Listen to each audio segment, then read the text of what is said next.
ते ज्ञापय मे ते ಜ್ಞಾಪಯ ಮೇತೆ. ತಾವರೆಯಂತಹ ಅತ್ಯಂತ ಚೆಲುವಾದ ಕಾಲುಗಳಿಂದ ಕೂಡಿದವನೇ, ಹವಳದಂತಹ ಅತ್ಯಂತ ಕೆಂಪನೆಯ ಉಗುರಿನಿಂದ ಚತುರ್ಮುಖನನ್ನ ಹೆರುತ್ತೇನೆ. ಒಂದು ಸತಿ ಅವಳು ಸೀಮಂತಿನಿ ಕರುಣಾಪೂರ್ಣವಾದ ವರಪ್ರದವಾದ ಚರಿತ್ರೆಯನ್ನು ನನ್ನ ಕಿವಿಗೆ ಕೇಳಗೊಡು. ಚರಣಾಂಭೋರುಹ ಸನ್ನತ ಕಮಲಾ ವಿಶ್ವಸೃಗಾದೆ. ತಾವರೆಯಂತಹ ಅತ್ಯಂತ ಸುಂದರವಾದ ಪದ ತಲಗಳಿಗೆ ಎರಗಿದ ರಮೆ ಬ್ರಹ್ಮ ಮೊದಲಾದ ಎಲ್ಲ ದೇವತೆಗಳಿಂದ ನಿರಂತರ ಪ್ರೀತಿಯನ್ನು ಸೇವೆಯನ್ನು ಸ್ವೀಕರಿಸುವವನೇ, ನಿನ್ನ ಕರುಣಾಪೂರ್ಣವಾದ ವರಪ್ರದವಾದ ಚರಿತ್ರೆಯನ್ನ ಎನ್ನ ಕಿವಿಗೆ ಕೇಳಗೊಡು. ಚರಣ ಅಂಬೋರುಹ, ಅಂಬೋರುಹ ಅಂದ್ರೆ ಕಮಲ, ಸನ್ನತ ಅದರ ಆ ಪಾದಗಳಿಗೆ ಚೆನ್ನಾಗಿ ತಲೆ ಮುಟ್ಟಿಸಿ ನಮಸ್ಕಾರ ಮಾಡುವಾಗ ತಲೆಯನ್ನ ತಾಗಿಸಿ ನಮಸ್ಕಾರ ಮಾಡುತ್ತಿದ್ದಾರೆ. ಯಾರು? ಕಮಲಾ ವಿಶ್ವಸೃಕ್. ವಿಶ್ವಸೃಕ್ ಅನ್ನುವುದು ಚತುರ್ಮುಖನಿಗಿರುವ ಹೆಸರು. ವಿಶ್ವಂ ಸೃಜತಿ ಇತಿ ವಿಶ್ವಸೃಕ್. ಸೃಕ್ ಅಂದ್ರೆ ಸೃಷ್ಟಿ ಮಾಡುವವ. ವಿಶ್ವವನ್ನೇ ಸೃಷ್ಟಿ ಮಾಡುವಂತಹ ಚತುರ್ಮುಖನಿಗೂ ಕೂಡ ಆದಿ ಮೊದಲಿಗನಾಗಿ ಅವನನ್ನ ತನ್ನಲ್ಲಿ ವಿಶೇಷವಾದ ಪ್ರೀತಿ ಉಂಟಾಗುವಂತೆ ಮಾಡಿದಂತಹ ಆ ಚತುರ್ಮುಖಾದಿಗಳಿಗೆ ರಕ್ಷಣೆಯನ್ನು ನೀಡುವಂತಹ ಓ ಭಗವಂತನೇ, ನಿನ್ನ ಕರುಣಾಪೂರ್ಣವಾದ ವರಪ್ರದವಾದ ಚಿಂತನೆಯನ್ನ ನನ್ನ ಮನಸ್ಸಿಗೆ ನಾಟುವಂತೆ ಹೇಳು, ತಿಳಿಸು ಅಂತ ಹೇಳ್ತಿದ್ದಾರೆ. ಮುಂದೆ ಮತ್ತೊಂದು 2 ಸಾಲುಗಳಲ್ಲಿ ಈ ಪದ್ಯ ಮುಕ್ತಾಯವಾಗುತ್ತೆ. ಹೃದಯಾಂಭೋರುಹ ಭಾಸುರ ಪರಮ ಜ್ಞಾನ ಪರಾತ್ಮನ್ ಕರುಣಾಪೂರ್ಣವರ ಪ್ರದ ಚರಿತಂ ಜ್ಞಾಪಯ ಮೇತೆ. ಕಮಲಾಕ್ಷಾಭಿದತೀರ್ಥ ಸುಯತಿರಾಜೋ ಹರಿಗಾಥಾ ಕೃತವಾನ್ ನಿತ್ಯಚಿದಾತ್ಮಕ ಪರಮಾನಂದ ಪದಾಬ್ಧ್ಯೈ. ಆನಂದ ಪದಾಬ್ಧ್ಯೈ, ಆನಂದ ಪದಾಬ್ಧ್ಯೈ, ಆನಂದ ಪದಾಬ್ಧ್ಯೈ. ಕರುಣಾಪೂರ್ಣವರ ಪ್ರದ ಚರಿತಂ ಜ್ಞಾಪಯ ಮೇತೆ. ಕರುಣಾಪೂರ್ಣವರ ಪ್ರದ ಚರಿತಂ ಜ್ಞಾಪಯ ಮೇತೆ. ಹೃದಯ ಅಂಬೋರುಹ ಭಾಸುರ. ಧ್ಯಾನದ ಕಾಲದಲ್ಲಿ ಹೃತ್ಕಮಲದ ಮಧ್ಯದಲ್ಲಿ ಬೆಳಗುವಂತಹ ಸ್ವರೂಪದವನೇ, ಹೃದಯದ ಕಮಲದಲ್ಲಿ ಭಾಸುರ ಅರಿವಿನ ಬೆಳಕನ್ನ ಹುಟ್ಟಿಸುವವನೇ, ಸರಿಯಾದ ರೂಪವನ್ನ ಇರಿಸಿ ಆ ಭಕ್ತನಿಗೆ ಸತ್ಯವನ್ನ ಕಾಣುವ ಕಣ್ಣನ್ನ ಕೊಡುವವನೇ, ಪರಮ ಜ್ಞಾನ ಅತ್ಯಂತ ಜ್ಞಾನಮಯನಾದವನೇ, ಪರಾತ್ಮನ್ ಎಲ್ಲರ ಅಂತರ್ಯಾಮಿಯಾಗಿ ಎಲ್ಲದಕ್ಕಿಂತಲೂ ಪರ ಶ್ರೇಷ್ಠವಾಗಿ ನೆಲೆಸಿದವನೇ, ಹಿರಿಯ ತತ್ವಜ್ಞಾನದ ಮೂರ್ತಿಯಾದ ಓ ಸರ್ವೋತ್ತಮನೇ. ಪರಾತ್ಮ ಅಂದ್ರೆ ಪರ ಮತ್ತು ಆತ್ಮ, ಎಲ್ಲದಕ್ಕಿಂತ ಆಚೆಗೂ ಇದ್ದಾನೆ, ಎಲ್ಲದರ ಒಳಗೂ ಸೂಕ್ಷ್ಮವಾಗಿಯೂ ಇದ್ದಾನೆ. ಅದರ ಒಳಗೆ ಮತ್ತೇನು ಹುಡುಕ್ಲಿಕ್ಕೆ ಸಿಗಬಾರದು, ಅದಕ್ಕೆ ಆತ್ಮ ಅಂತ ಹೆಸರು. ಪರ ಅಂದ್ರೆ ಅದಕ್ಕಿಂತ ಮೇಲೆ ಮತ್ತೊಂದಿರಬಾರದು, ಅದು ಮಹತೋ ಮಹೀಯ, ಎಟ್ ಎ ಟೈಮ್ ಅಣೋರಣೀಯ. ಈ ಎರಡೂ ಸ್ವರೂಪಗಳನ್ನ ಪರಾತ್ಮನ್ ಅನ್ನುವ ಶಬ್ದ ಒಟ್ಟೊಟ್ಟಿಗೆ ಪರಮಾತ್ಮನಿಗೆ ಹೇಳ್ತಾ ಇದೆ. ಅಂತಹ ಕರುಣಾಪೂರ್ಣನಾದ ವರಪ್ರದನಾದ ಭಗವಂತನ ಚರಿತ್ರೆಯನ್ನ ಯಮಗೆ ಕೇಳುವಂತೆ ಮಾಡು ಅಂತ ಭಗವಂತನನ್ನ ಕೇಳ್ತಾ ಇದ್ದಾರೆ. ಹೃದಯ ಅಂಬೋರುಹ ಅನ್ನೋದು ಸಾಮಾನ್ಯವಾಗಿ ಧ್ಯಾನಕ್ಕೆ ಸಂಬಂಧಪಟ್ಟಂತೆ ಹೇಳುವ ಶಬ್ದ. ಅಂಬೋರುಹ ಅದು ಕೊಳೆಯನ್ನೆಲ್ಲ ಕಳಚಿಕೊಂಡು ಶುದ್ಧವಾದ ಮನಸ್ಸನ್ನ, ಆ ಹೃತ್ಕಮಲದ ಮಧ್ಯ ಭಾವವನ್ನ ಆ ಶಬ್ದದಿಂದ ಹೇಳ್ತಾರೆ. ಅದಕ್ಕೆ ಹೃತ್ಕಮಲ ಅಂತ ಹೇಳುದು. ಅದನ್ನೇ ಹೃದಯಾಂಬೋರುಹ.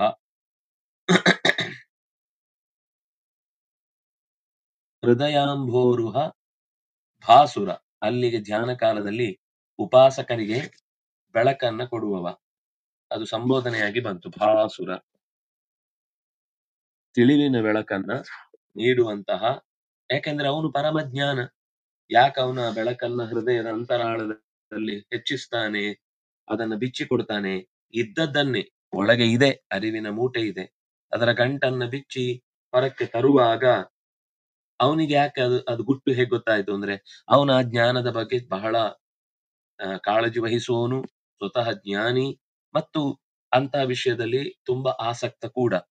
ಯಾರು ಭಕ್ತನಾಗಿ ಹೃದಯದಲ್ಲಿ ಭಗವಂತನನ್ನ ಮೈಮರೆತು ಜಪಿಸುತ್ತಾನೋ, ಮೈಮರೆತು ಅವನ ಬಗ್ಗೆ ಕೊಂಡಾಡ್ತಾನೋ, ಅವನಲ್ಲೇ ಇರುವ ಅವನ ಅರಿವಿನ ಗಂಟನ್ನ ಬಿಚ್ಚಿಕೊಟ್ಟು, ಎಷ್ಟು ಸಿರಿವಂತ ನೋಡು ನೀನು, ನಿನ್ನೊಳಗೆ ಇರುವ ಬೆಳಕಿನ ದಾರಿಯಲ್ಲಿ ನೀನೇ ಸಾಗುವುದಕ್ಕೆ ಬೇಕಿರುವ ಶಕ್ತಿಯನ್ನ ಪಡೆ ಅಂತ ಆತನನ್ನ ಹುರಿದುಂಬಿಸ್ತಾನೆ. ಅದರಲ್ಲಿ ಅವನಿಗೆ ಭಾಸುರ, ಪರಮಜ್ಞಾನ, ಅವನು ಅದರ ಬಗ್ಗೆ ಚೆನ್ನಾಗಿ ತಿಳ್ಕೊಂಡಿದ್ದಾನೆ. ಆಯ್ತು, ತಿಳ್ಕೊಂಡಿದ್ರು ಎಲ್ರಿಗೂ ಹೇಳ್ಬೇಕು ಅಂತ ಏನಿಲ್ಲಲ್ಲ, ಎಲ್ರಿಗೂ ಅದು ಸಿಗಬೇಕು ಅಂತ ಇಲ್ಲಲ್ಲ. ಆಗತ್ತ ಅದು ಎಲ್ರಿಗೂ ಮಾಡ್ಲಿಕ್ಕೆ? ಇಲ್ಲ, ಇವನಿಗೆ ಆಗತ್ತೆ. ಇವನ್ ಪರಾತ್ಮನ್, ಎಲ್ಲದರ ಮೇಲೆ ನಿಯಂತ್ರಣ ಇದೆ. ಅವರ ಗಂಟನ್ನ ಅವರಿಗೆ ಬಿಚ್ಚು ಕೊಡುವಷ್ಟು ಎಚ್ಚರ ಅವನಿಗಿದೆ. ಅಗತ್ಯ ಇದ್ದಾಗ ಅಗತ್ಯ ಇದ್ದದ್ದನ್ನ ಅಗತ್ಯ ಇದ್ದಷ್ಟೇ ಬಿಚ್ಚಿಕೊಡುವ ಕೆಲಸವನ್ನ ಭಗವಂತ ಮಾಡ್ತಾನೆ. ಆದ್ರಿಂದ ಅವನನ್ನ ಪರಾತ್ಮನ್ ಅಂದ್ರೆ ನಮ್ಮ ಎಲ್ಲ ಸಾಮರ್ಥ್ಯವನ್ನ ತಿಳಿದವ, ನಮ್ಮ ಒಳಗಿನ ನಿಯಾಮಕ ಶಕ್ತಿ, ಅಂತರ್ಯಾಮಿ ಅಂತ ಅರ್ಥ ಆತ್ಮ ಅನ್ನುವ ಶಬ್ದಕ್ಕೆ. ಆತ್ಮ ಅಂತರ್ಯಾಮಿ ಅಮೃತಃ ಅಂತ ಉಪನಿಷತ್ತು ಭಗವಂತನನ್ನ ಅಮೃತ, ಅಂತರ್ಯಾಮಿ ಅನ್ನುವ ಶಬ್ದದಿಂದ ಆತ್ಮ ಶಬ್ದವನ್ನು ಗುರುತಿಸಬೇಕು ಅಂತ ಹೇಳುತ್ತೆ. ಅಮೃತ ಅಂದ್ರೆ ಮೃತಿ ಇಲ್ಲದ ಸ್ಥಿತಿ. ಅರಿವು ಬಂದಾಗ್ಲೇ ಮೃತಿ ದಾಟುವುದು. ಅರಿವು ಇರುವ ತನಕ, ಅರಿವು ಬರುವ ತನಕ ಮತ್ತೆ ಮತ್ತೆ ಸಂದೇಹದಲ್ಲಿ, ವಿಪರೀತ ಜ್ಞಾನದಲ್ಲಿ, ಅಥವಾ ಅರಿವು ಗೇಡಿತನ, ಅಜ್ಞಾನದಲ್ಲಿ ಒದ್ದಾಡುವ ಸ್ಥಿತಿ ಬರುತ್ತೆ.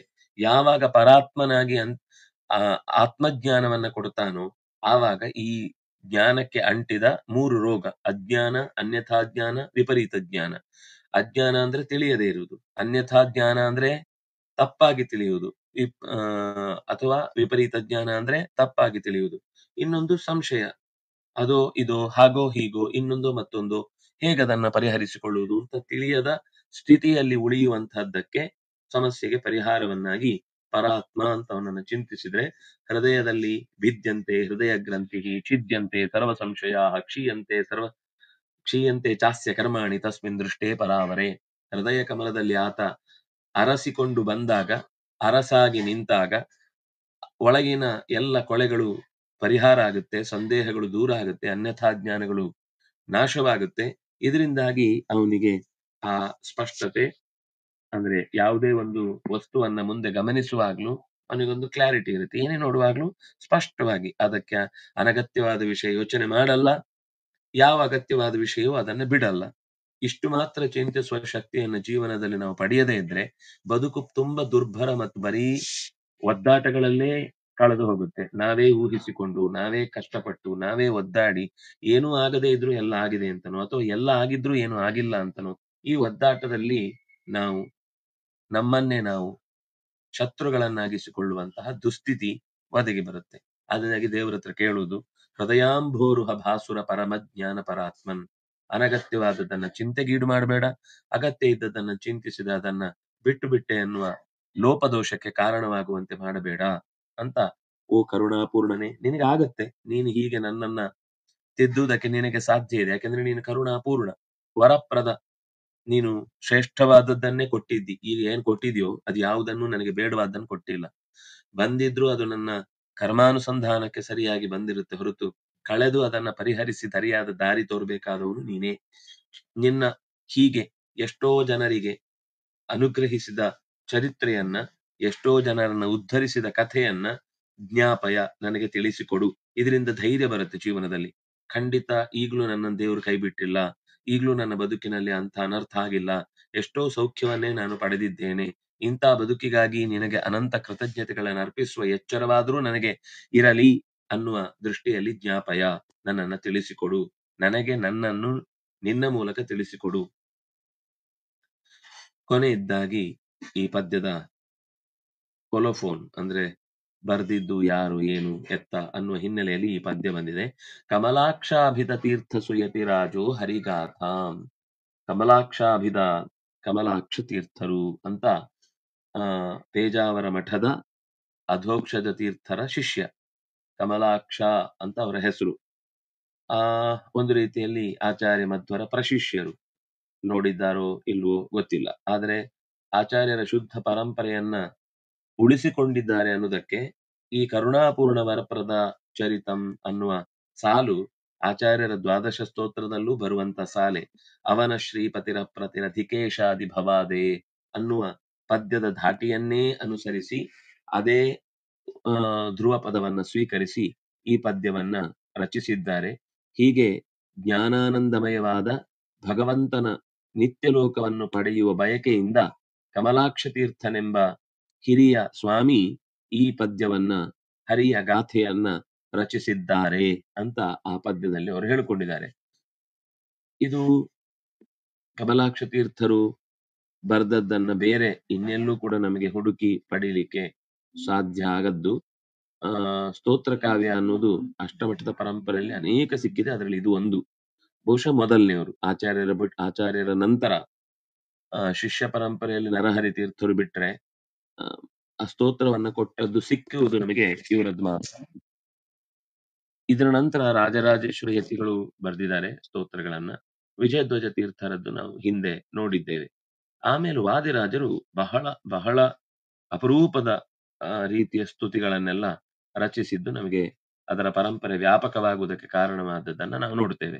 ಇಲ್ಲಿ ಕಮಲಾಕ್ಷ ತೀರ್ಥರು ಅನ್ನೋದು ಪೇಜಾವರ ಮಠದ ಮೊದಲ ಶಿಷ್ಯರ ಶಿಷ್ಯರು, ಅಂದ್ರೆ 2ನೇ ತಲೆಮಾರು. ಆಚಾರ್ಯರ ಶಿಷ್ಯರು ಅಧೋಕ್ಷಜ ತೀರ್ಥರು, ಅಧೋಕ್ಷಜ ತೀರ್ಥರ ಶಿಷ್ಯರು ಕಮಲಾಕ್ಷ ತೀರ್ಥರು. ಹೀಗೆ ಒಂದು ವ್ಯಾಪಕ ಚಿಂತನೆಯನ್ನ ಈ ಪದ್ಯದಲ್ಲಿ ನಾವು ಕಂಡೆವು. ಇದರ ಚಿಂತನೆಯಿಂದ ಭಗವಂತ ಸುಪ್ರೀತನಾಗಲಿ. ಮತ್ತೆ ನಾಳೆ ದಾಶರಥಿ ಅಷ್ಟಕ, ತುಂಬಾ ಸುಂದರವಾದ ಅಷ್ಟಕಗಳು 3 ಬರ್ತವೆ ಮುಂದೆ. ಒಂದೊಂದು ಅಷ್ಟಕಗಳು ಕೂಡ ಅದ್ಭುತ. ಅಷ್ಟಕ ಅಂದ್ರೆ 8 ಪದ್ಯಗಳ ಗುಚ್ಛ, ತುಂಬಾ ಸುಂದರವಾದ ಗುಚ್ಛಗಳು. ಹಲವು ಭಗವದ್ ರೂಪಗಳ, ಹಲವು ಭಗವತ್ ಮಹಿಮೆಗಳ ವರ್ಣನೆಯನ್ನ ಮಾಡುವಂತಹ ಪದಗಳು ಈ ಪದ್ಯಗಳಲ್ಲಿ ಕಾಣಿಸುತ್ತೆ. ಇದು ದಾಶರಥಿ ಅಂತ ಕೊನೆಯಲ್ಲಿ ಎಂಡ್ ಆಗುತ್ತೆ ಅಂದಾಗ ಇದಕ್ಕೆ ದಾಶರಥಿ ಅಷ್ಟಕ ಅಂತ. ಅದರಲ್ಲಿ ಕೃಷ್ಣನ ಚಿಂತನೆಯೂ ಇದೆ, ರಾಮನ ಚಿಂತನೆಯೂ ಇದೆ. ಹೀಗೆ ಹಲವು ರೂಪಗಳ ಚಿಂತನೆಯನ್ನು ಏಕತ್ರೀಕರಿಸಿದ, ಏಕನೇ ಹಲವಾಗಿ ಕಂಡಿದ್ದಾನೆ ಅನ್ನುವ ಭಾವವನ್ನ ಗಟ್ಟಿಗೊಳಿಸುವ ಪದ್ಯಗಳು ಈ ಮುಂದಿನ 3 ಅಷ್ಟಕಗಳಲ್ಲಿ ಕಾಣಿಸುತ್ತೆ. ನಾಳೆ ಮತ್ತೆ ಅದರ ಮುಂದಿನ ಅನುಸಂಧಾನವನ್ನು ಮಾಡೋಣ ಅಂತ ಹೇಳ್ತಾ ಶ್ರೀ ಹರಿಪ್ರಿಯತಾಂ ಶ್ರೀ ಕೃಷ್ಣಾರ್ಪಿತಮಸ್ತು.